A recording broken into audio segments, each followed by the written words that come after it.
This is the War Memorial in Stratford, Ontario, and it's typical of all the war memorials across Canada, in every village, in every town, and in every city. And these memorials are gateways to the First World War. Unfortunately, most Canadians have forgotten the First World War, and they don't realize that it was the greatest and most traumatic episode in our history. 400,000 Canadians went overseas between 1914 and 18, and 60,000 died for King and Empire.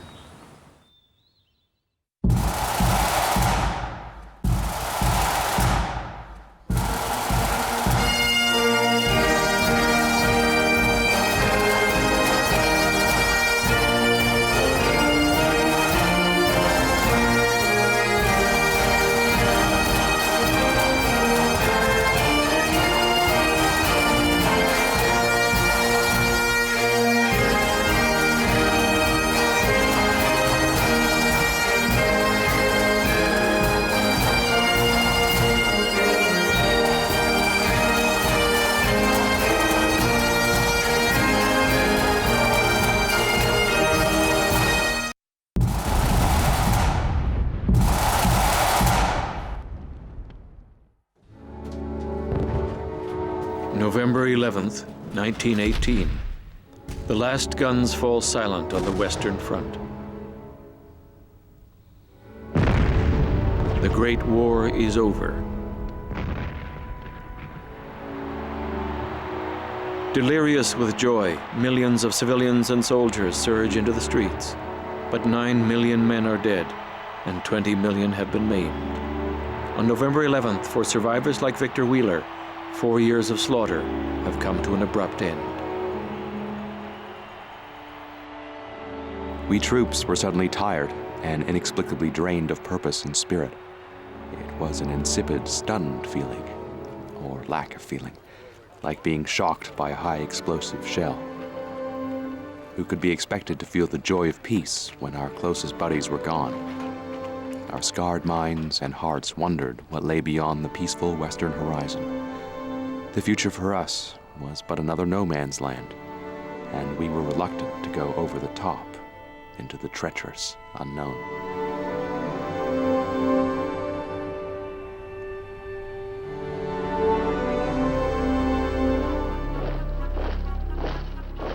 By signing the Armistice, the German government recognizes defeat. But millions of shocked and bewildered German soldiers simply pack up and head for home. Many swear bitterly they have not been defeated. The Armistice is a betrayal. History will recognize that we fought as no people ever fought before. We stand in the memory of our dead who are holy to us, and we believe ourselves entrusted with the true and spiritual welfare of our people. So long as the blade of a sword will strike a spark in the night, may it be said, Germany lives and Germany shall never go under. In 4 years fighting, 2 million German soldiers have died. One survivor, stunned by Germany's sudden collapse, is a 29-year-old corporal. When he hears of the Armistice, he throws himself down and weeps. His name, Adolf Hitler. When peace is declared, the 100,000 men of the Canadian Corps also receive a shock. They will not be going home. The 1st and 2nd Divisions are ordered to occupy Germany. As they pass over the Rhine, General Arthur Currie, the commander of the Canadian Corps, takes the salute.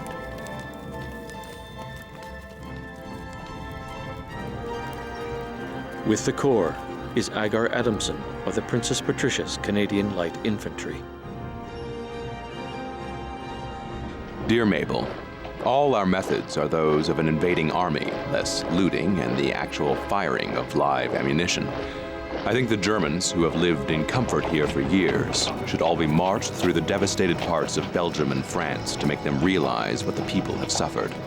I have not the slightest spark of feeling but that of hate for any German. Ever thine, Agar.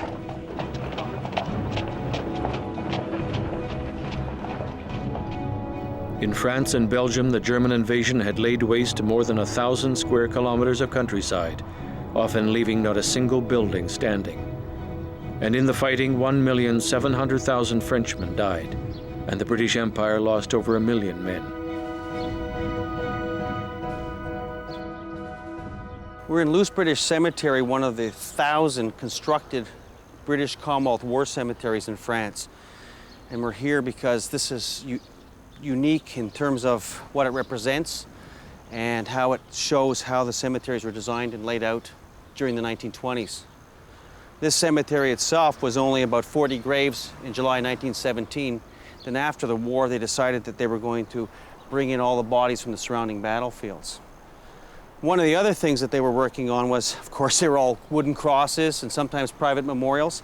And one of the first principles of the War Graves Commission was universality of treatment. You can always see, regardless of the rank, regardless of the standing in the community, everyone has the same headstone.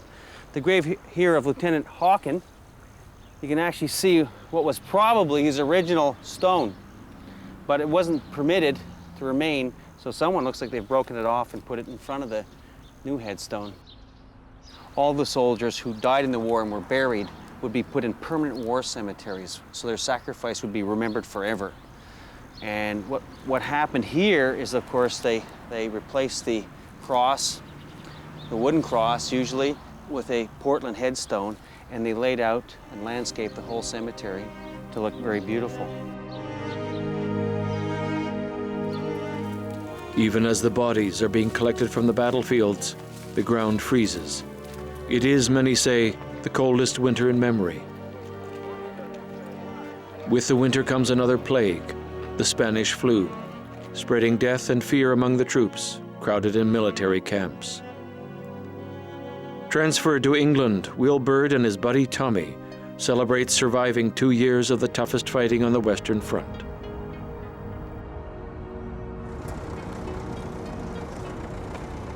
Tommy roused me at noon and said he was feeling feverish. I had no luck on the telephone. Always a nurse answered and said the doctors had more than they could handle because the flu epidemic was raging. So out I went and finally found a doctor. He looked a tired man but came with me, and in half an hour Tommy was on his way to a hospital. The next afternoon I tried to visit Tommy. The doctor came back quickly and his message stunned me. Tommy had died that morning. The world crashed around me. It is a cruel irony. The Spanish flu kills more people than the Great War itself. In a few months, more than 20 million die. It is finally time the government realizes to get the men back to Canada. And commandeering the biggest ocean liners, the Canadians finally set sail, homeward bound. Below deck, trying to sleep, Will Byrd cannot escape the war. It returns as a nightmare. I seemed to be in an atmosphere rancid with stale sweat and breathing. Then from overhead, the machine gun's note, louder, higher, sharper, as it swept bullets over the shell crater in which I hugged the earth. And again, the long-drawn whine of a coming shell, its heart-shaking explosion, the seconds of heavy silence. Then the first low wail of the man down with a blood-spurting wound. It was too much. I got up and dressed.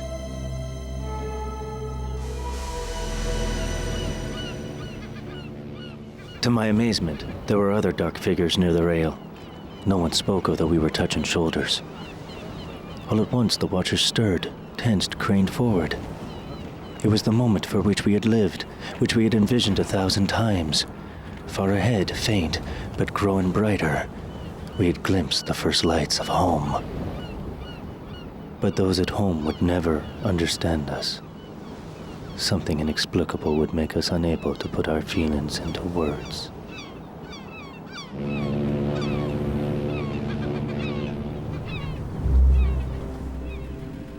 After 4 years, constantly under fire, comforting the wounded and dying, Canon Frederick Scott is badly wounded himself. And it is only in May 1919 that he can return home with the troops.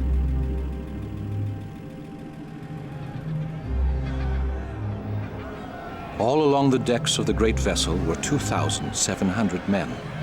On their young shoulders, the burden of empire had rested. Never again will one see the great battalions marching on the battle-plowed roads of France and Flanders. all that is over.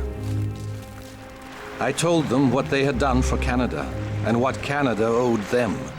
I asked them to continue to play the game out here as they had played it in France. Then, telling them to remove their caps, I pronounced the benediction, said goodbye, boys, and turned homewards. Among the boys coming off the ship are 83,000 sick, wounded, and crippled. One of them is Private Donald Fraser. His flesh has been ripped apart by high explosives, and his shoulder shattered. He is now a very different man from the proud adventurer who enrolled in 1914. Desperately needing help, he writes humble letters to the authorities, explaining how the war destroyed his health. From personal experience of shells exploding close to me, the concussion in some cases affected my breathing, which I presume means either a reaction on the lungs or heart or both. Others gave out a deafening report, followed by no effect. The other explosion caused a tremendous outward pull on the tissues of the body, as if something was tearing me apart. And I have the feeling that this condition of aneurysm was caused through that explosion.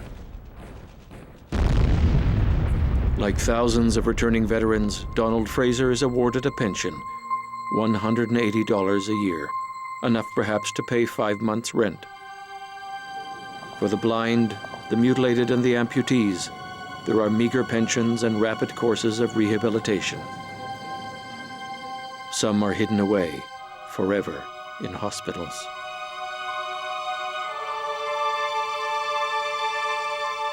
Incurable shell shock victims are consigned to special institutions. Many veterans will live crippled lives and die painful, lingering deaths. Even those lucky ones who come back apparently unscathed carry hidden scars. They never leave the war behind, as their wives and families soon discover. We are married to shadows, merely walking shadows. The real men died out there somewhere in Flanders. They seem to be hypnotized by the awful horror they have seen. It keeps them forever chained.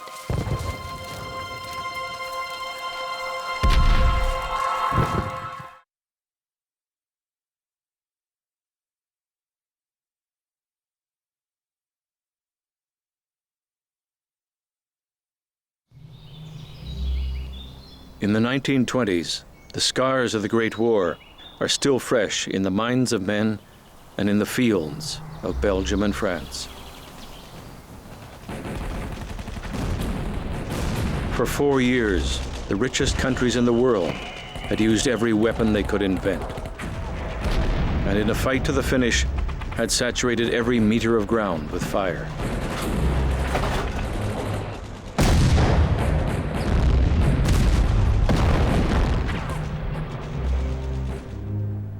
What is left in 1919 is a 650-kilometer-long wasteland of churned-up mud, of trenches, of tunnels, mine craters, rusting snakes of barbed wire, gutted tanks, and bodies. Almost 2 million bodies, lost forever or buried in makeshift graves.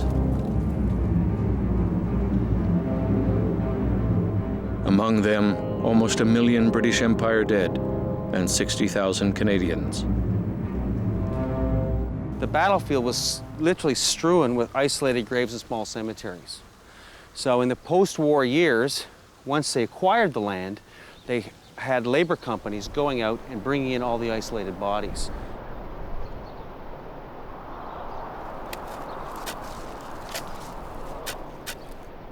The labor companies or exhumation companies had an incredibly nasty job because they had to go around and find the graves. Now, they had a registration plan if any of the graves had been registered, but there were thousands, literally tens of thousands of graves that were not registered, and they'd often go digging at one cross and they would find 10 bodies underneath it. And of course, some of these bodies in 1919 would still have flesh on them, and it was just a nasty experience. A lot of the identification was missed because the identification disc would have been driven into the flesh on the impact of the death, if it was a ship from a shell, or who knows. So they had a number of schemes they used to use. One was looking for rat holes. Of course, they'd find a rat hole, and if there's any equipment in it, they'd start to dig around it and start to bring out the bodies. And these exhumation companies worked from 1919 to 1921, and they brought in about 125,000 British Commonwealth soldiers. So we're not counting French or Germans. So these guys were working in horrible conditions and dangerous conditions. Some of the crews were killed. They'd be cooking their tea up over little do they know it, an unexploded high explosive shell. Even today, the work of clearing the battlefields continues as bomb disposal units gather live shells that continually surface in farmers' fields. German shells 7 centimeters 7. The British mortar 3 inch. Grenade mills. That's a fuse. Always a grenade. That's 8 inch British shell.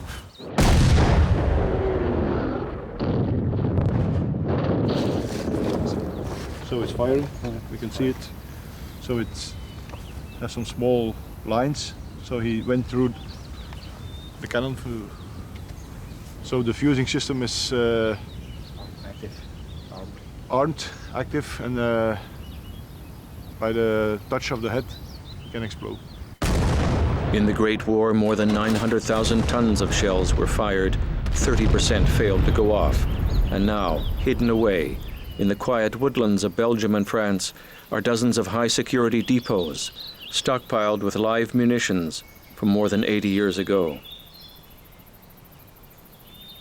So this is one of the ammunition dumps where the ammunition, the shells that are probably gas shells, are stored. And they're simply awaiting here the right time to be identified, just to make sure that these are actually gas shells, and then they will be dismantled. In this dump we have approximately 10,000 shells. It'll take quite some time to get rid of these shells, and we will be continuing to get rid of the shells because every year we keep finding about the same amount. And for decades and decades now, the number of shells that are found in the fields hasn't changed. So if this has been going on for decades, we may be sure that for the next few decades it'll continue. Throughout the 1920s, the work of clearing the battlefields of shells continues, as does the even more important work of recovering bodies. What they ended up with was all these incredible cemeteries. The first principle was universality of treatment. The second was every name was going to be remembered, which is why they have these cemeteries and the memorials to the missing. The third one, and the one that caused the most amount of concern, was that no bodies could be repatriated. So it didn't matter who you were or where you lived. It didn't matter if your son was killed in France, he was going to be buried in France, close to where he fell, and he was going to be buried with his comrades. This caused a lot of grief. You can well imagine what it was like to say goodbye to your husband in 1914 or your brother in 1914, and he never comes back. One Toronto woman refuses to submit to her loss. Her name is Anna Dewey. Her only son, Lieutenant William Dewey, had just recovered from severe wounds when he was killed near the city of Lens in France. What Anna Dewey did was she requested politely and correctly a couple times in the early 1920s that her son be repatriated, and she was politely turned down. But she wasn't going to be deterred by this, and she decided in 1925, when the time was right, that she was going to get her son's body home. These men here were all originally buried in Corkscrew Cemetery near Lens. And when the War Graves Commission tried to obtain the land, the owner wouldn't let them have it. So ultimately, they had to exhume all the graves, including Dewey's, from Corkscrew and rebury them here at Luce. This is 1925. Anna Dewey is over here. She's hiring some local help. And in midnight, they show up in the cemetery. The ground is all rough from all the exhumations being reburied. And she digs up her son's grave. It's in a coffin. She takes the remains out, puts them in another coffin, reburies the coffin, and disappears. William Dewey is finally buried on August the 22nd, 1925 in St. James Cemetery in Toronto. There he lies today, next to his mother, Anna Dewey, the woman who carried out one of the few successful body kidnappings after the Great War.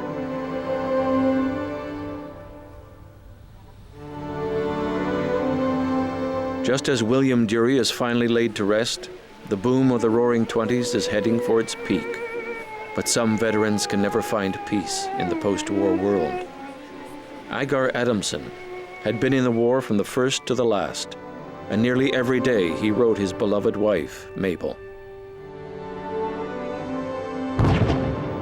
Dear Mabel, today Lieutenant Gow shot badly. 4 men killed, 9 wounded, 2 wounded. Dear Mabel, last night under heavy artillery fire, 5 killed, 11 wounded, machine gun crews buried. Gray was shot badly. Dear Mabel, ever thine. 280 dead Germans still huddled together as they died. Thousands of rats. Dear Mabel, Sladen killed, 10 officer casualties, Pearson shot through lung and spine. Dear Mabel, ever thine. Haggard, Papineau, Sullivan, Allman, all killed today. Well, goodbye, old girl. I am, and hope for a long time to be, your forever loving and devoted. Ever thine, Agar.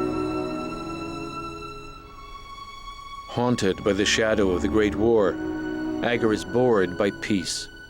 2 years after returning to Canada, he leaves Mabel, moves to England, and begins a life of hard drinking, late nights, and adventure.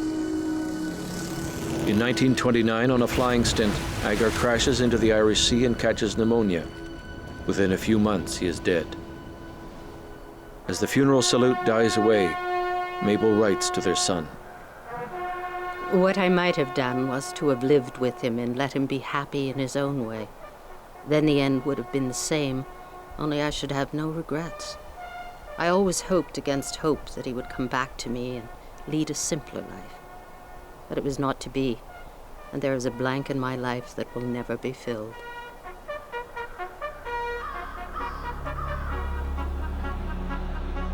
The veterans of the Canadian Corps, like Agar, are not the only ones obsessed by their wartime past. In Germany, thousands of ex-soldiers, embittered by Germany's defeat, are drawn to a new army-like mass movement, led by the little corporal who had survived the Great War, Adolf Hitler.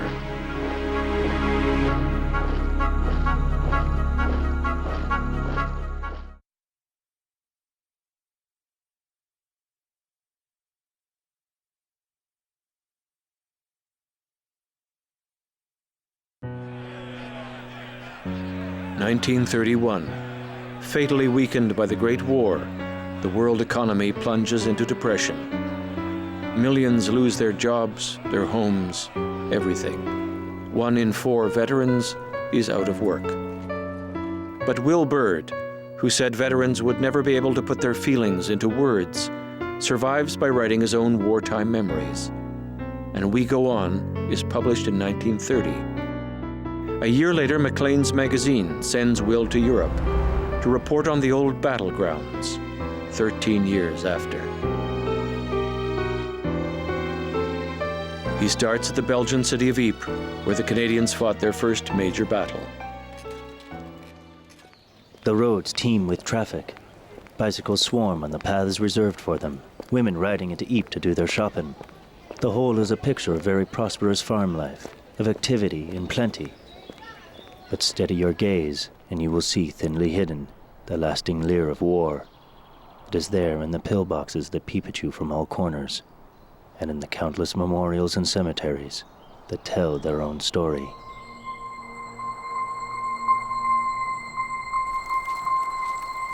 Near Ypres, in the sector known as the Ypres Salient, almost 500,000 men were killed, and the unceasing artillery fire had churned tens of thousands of cadavers, men, horses, and mules, deep into the Flanders mud.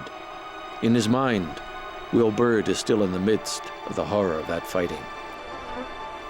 At noon, we reached an area dotted with derelict tanks. As we rocked one of the monsters, a head squeezed out of the muck. The skin peeled as though from lard, a corpse long dead and frightful. A few yards away were 3 green-scummed pools. White chalky hands reached out of one, and from another, a knee stuck up above the filthy water. 13 years later, Will Bird is strolling over the same ground.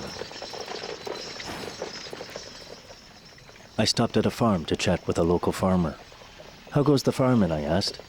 "Well," he said, "my land is richer than before. It is the best land I have ever seen. My crops are the largest yet. All over those miles you hear the same story. All that blood-soaked region seems doubly productive now.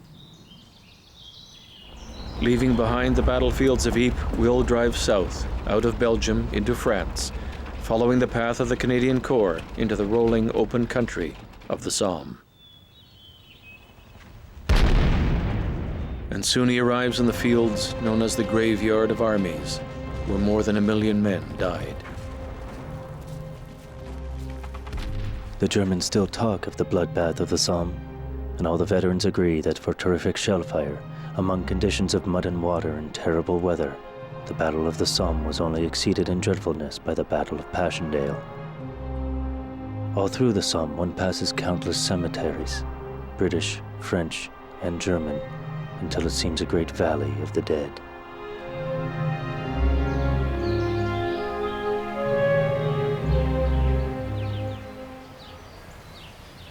In the First World War, the British Empire lost about 1.1 million men, and of that, more than half of them were missing.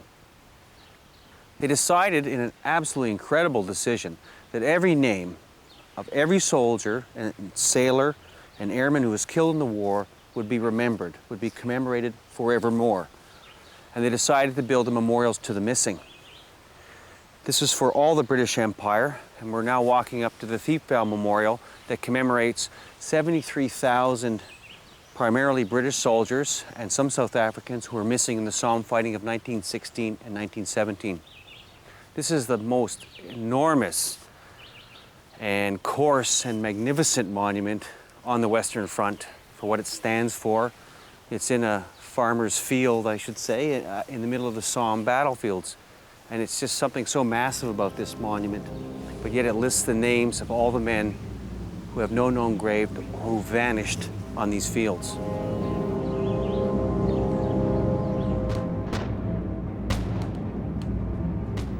Charlie Recknell got hit by a rifle bullet, quivered, doubled up, and dropped forward, killed instantly. Bobby Bissett crawled upon Recknell and was shot, and lies dead on top of Charlie. Gruzelier was sniping steadily. Just when he's on the point of firing, a bullet got him, and he rolled completely around on his back, stone dead. These fields are always yielding all sorts of bullets and live shells, but one of the things that surprises most people is how many bones and remains that they yield. During the First World War, one of the sad things about the First World War was so many men were missing. They used to have a phrase, missing, presumed dead, died on or since such and such a date. And what happened in this area here on the Somme is that probably 50 to 60% of the men killed were missing. They never identified them, or they were never found. In France alone, there are 220,000 names on memorials to the missing. And there are 110,000 unknowns buried in the cemetery, which means there are over 110,000 remains in these fields. One of the missing is Will Bird's younger brother, Stephen. At the outbreak of war in 1914, Stephen Bird volunteered for the 25th Nova Scotia Battalion. In September 1915, he is just south of Ypres, in the line, under German attack.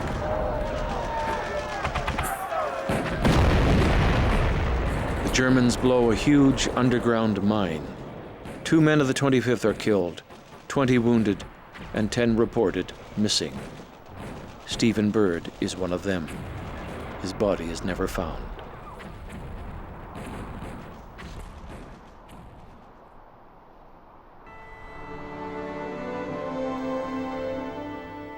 It's a long way from Ypres to Mons, and when the trip is done, your memories and thoughts are so commingled that you hardly know the war is history.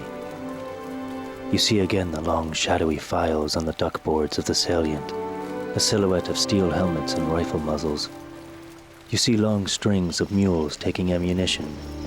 You see in memory the lorries and traffic of the great back areas, sausage balloons, battery positions, trenches at stand to, the gutted wired rat-ridden spaces between the lines.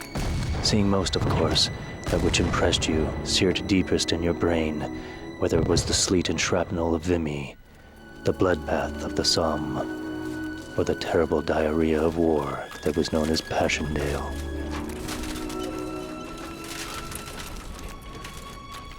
When Will Bird arrives back in Canada, letters flood into Maclean's magazine. Liberated by Will's articles, grateful veterans can share their memories. But as the world plunges further into the 1930s, the shadows left by the Great War grow darker and darker.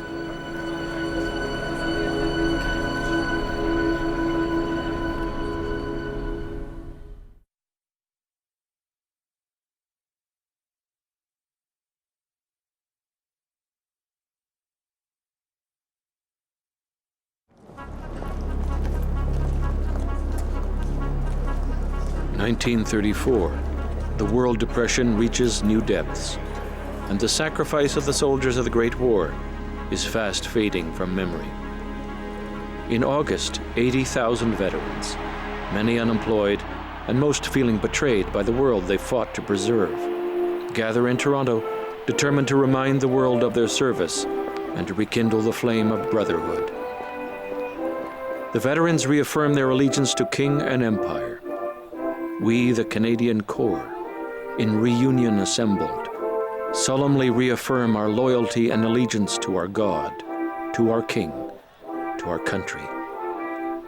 Speaking for the veterans, Canon Scott evokes the ideals of the Canadian Corps and the desolate world of the Great Depression.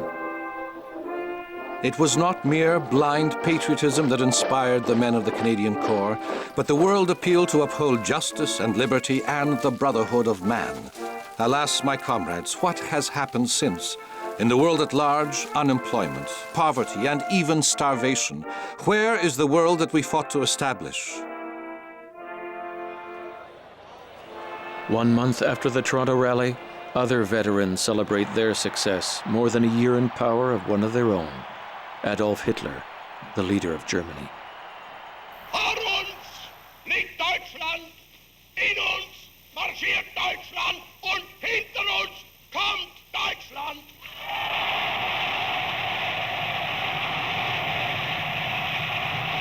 As Adolf Hitler triumphs in Germany, Canadians squabble over the cost of building memorials to their Great War veterans, and even to their greatest victories.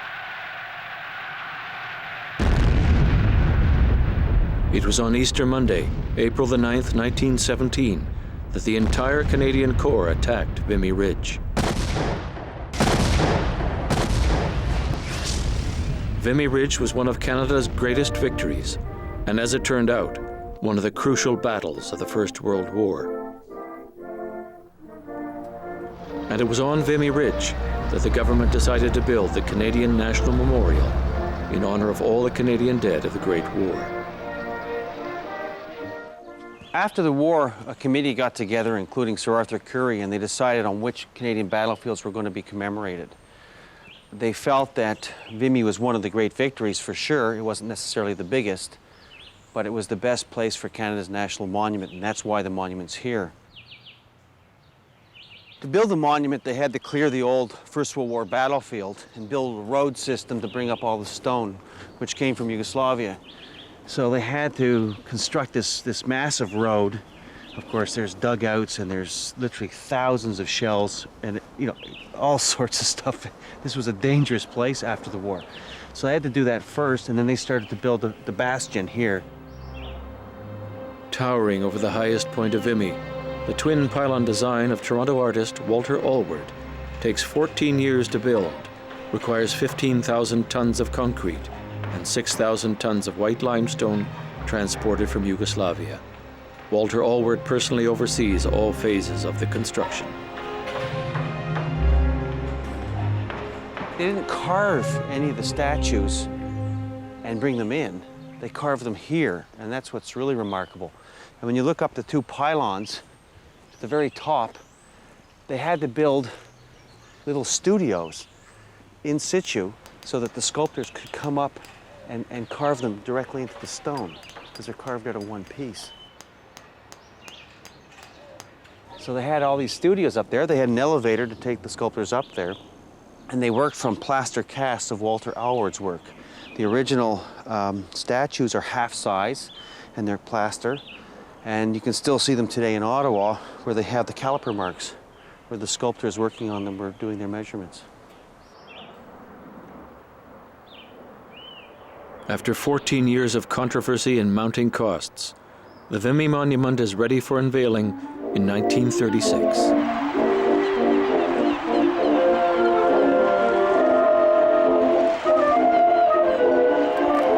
More than 6,000 Vimy pilgrims board specially chartered steamships and sail for France. And on July 26, 1936, more than 100,000 people gather at Vimy for the opening of the memorial to the battle that had taken place almost 20 years before. One of the men on the tour was my grandfather. He came back to Vimy. He had been here obviously in 1918 when he was wounded. And he came back to give a final statement, I guess, or final visit to the people who he had left behind. For him, it was a very, very big issue. And after he died, we found in his drawers every piece of paper from the Vimy pilgrimage, his special Vimy pilgrimage passport. He had the London Underground schedule for 1935.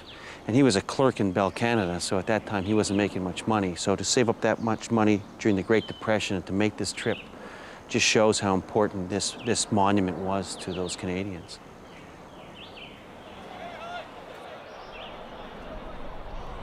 We raise this memorial to Canadian warriors. It is the inspired expression in stone, chiseled by a skillful Canadian hand, of Canada's salute to her fallen sons. In that spirit, I unveil this memorial to Canada's dead.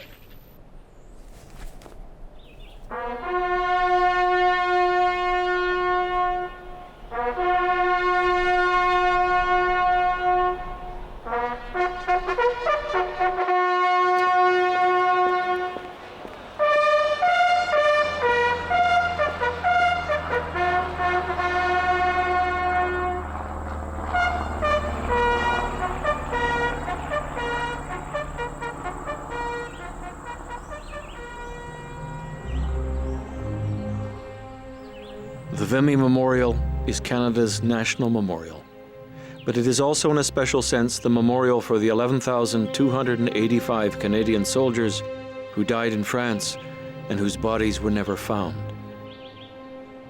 One of those vanished soldiers was William Crossland. Will had left his young wife and son at home in Winnipeg, and at the Battle of Courcelette, Will Crossland was one of the first Canadians to go over the top.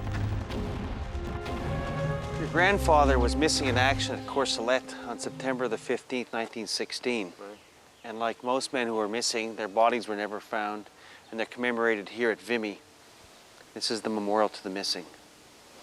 My grandmother was also given this. I don't know what it is, so maybe you can tell me a bit about what that's all about. This is called the Next of Kin Memorial Plaque, or was known as the Dead Man's Penny. It was sent to families after the war, 1922, around there. Every family who lost somebody, they would get one of these plaques. And the plaques are unique in that they bear the name of the man who died. So this is an individual commemoration of this particular individual, which is William Crossland. So this is unique to your grandfather. What do each of the things mean on here, Norm? Well, you have the figure of Britannia, the British lion for the Empire, the dolphin signifying life. You have the British lion down here killing the German eagle, and he died for freedom and honor, and then with his name here.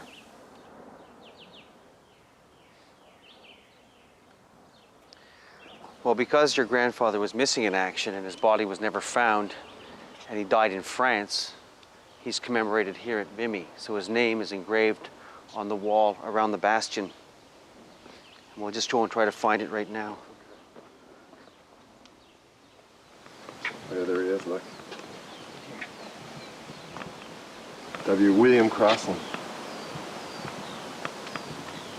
So that's all that's left of my grandfather, right?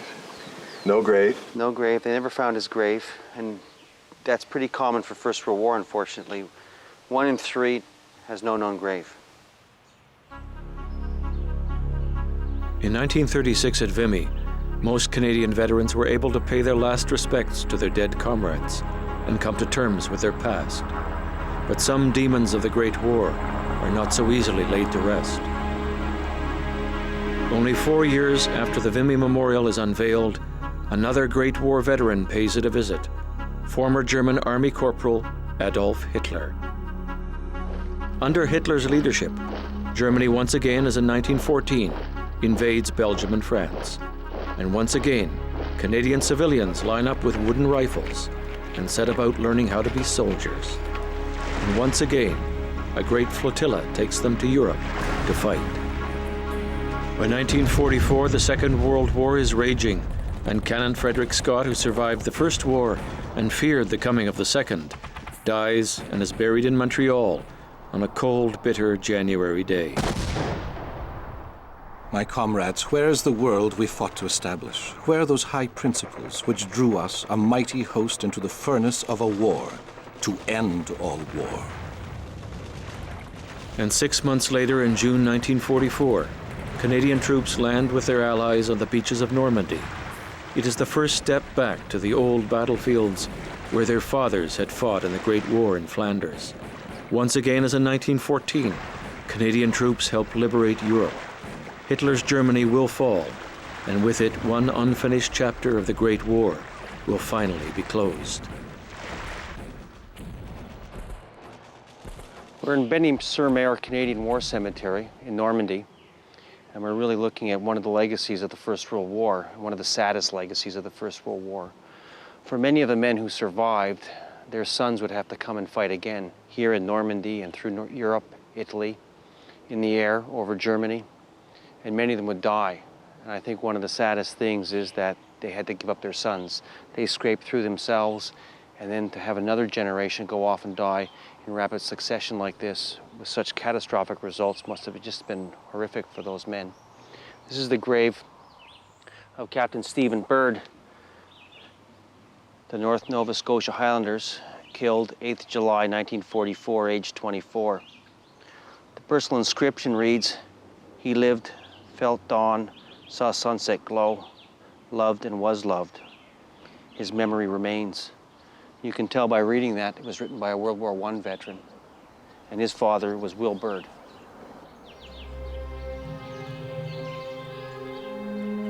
Thy years pass, thy memory remains. Now thousands more are in graves, dead while they should yet be young. Thy years pass, thy memory remains.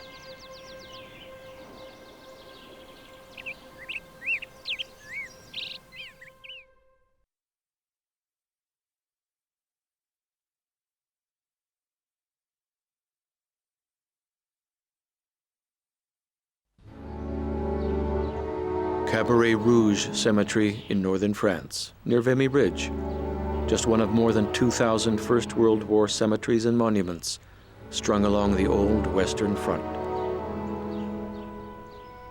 During the 1920s and the 1930s, grieving relatives and friends came and remembered. The cafe at Cabaret Rouge was always full, but today the cafe's gone. Almost no one comes here anymore, except perhaps the occasional passerby. I started coming across these cemeteries, these immaculate cemeteries, and I was curious as to who these people were. And I started to come across a lot of Canadian graves, fellows killed on the same day. And they were absolutely amazing in the way they preserve the history. They're frozen history, and that's what I found completely fascinating about them. Halfway across, the first wave seemed to melt, and we were in front, headed for Fritz, who was firing wildly and strong. And as the remnants of us were nearing bombing reach, we almost as one dropped into the shell holes. Not a man was moving in no man's land, save the wounded, twisting and groaning in their agony. The men who came here in 1914, 1915 were British. The men who attacked Vimy Ridge and captured Vimy Ridge were Canadians. And that transition took place in the hearts and souls of the men that were part of the Canadian Corps. And it was their ability, their pride in being members of the Canadian Corps that really created this whole concept of nationalism. An officer came down and told us that the Germans were in the wood, which we could see before us at some distance in the moonlight. I passed down the line and told them, "It's a great day for Canada, boys."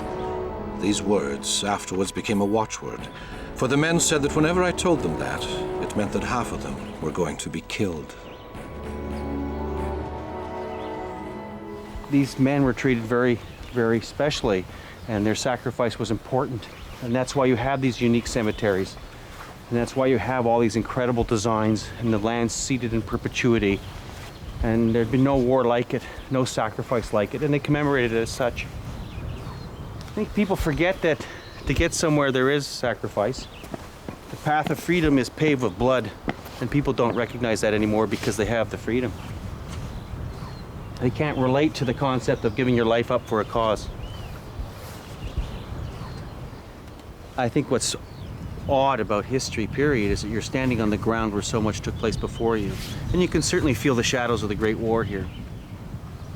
You know there's ghosts walking out there.